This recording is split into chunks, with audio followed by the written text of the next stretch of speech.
my fabulous lab techs. So I want to show you how to fill out the dip glazes form.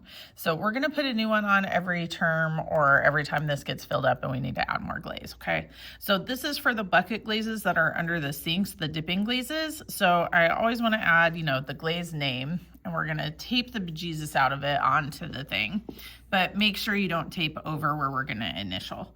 So the first thing on here is added powder if needed, because remember our glazes start in a powdered form.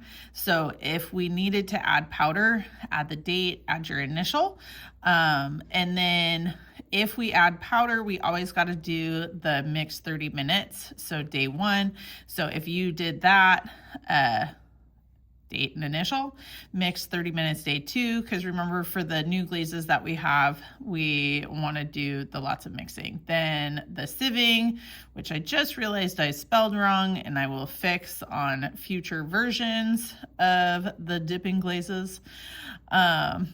But once you've done that, go ahead and date and initial.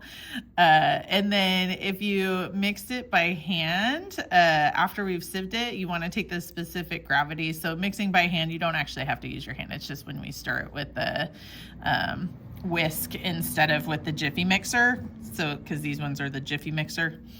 So I want to know what the specific gravity was done, what it was. If it's done, then, check off done and do the initial. If you're like, oh, it needs water added, so list water added in the date. If it needs to get water removed, or if you removed water, then, tell us that too.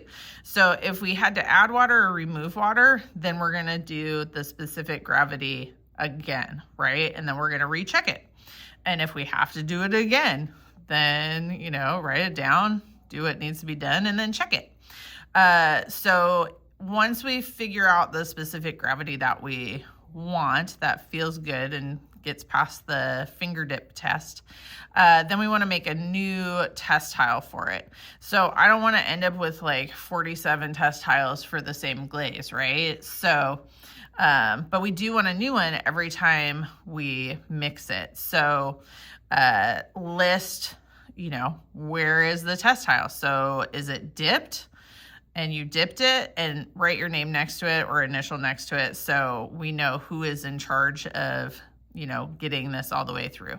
So has it been dipped? Has it been fired? Has it been tied on? So like, is this the new one for this whole process, right?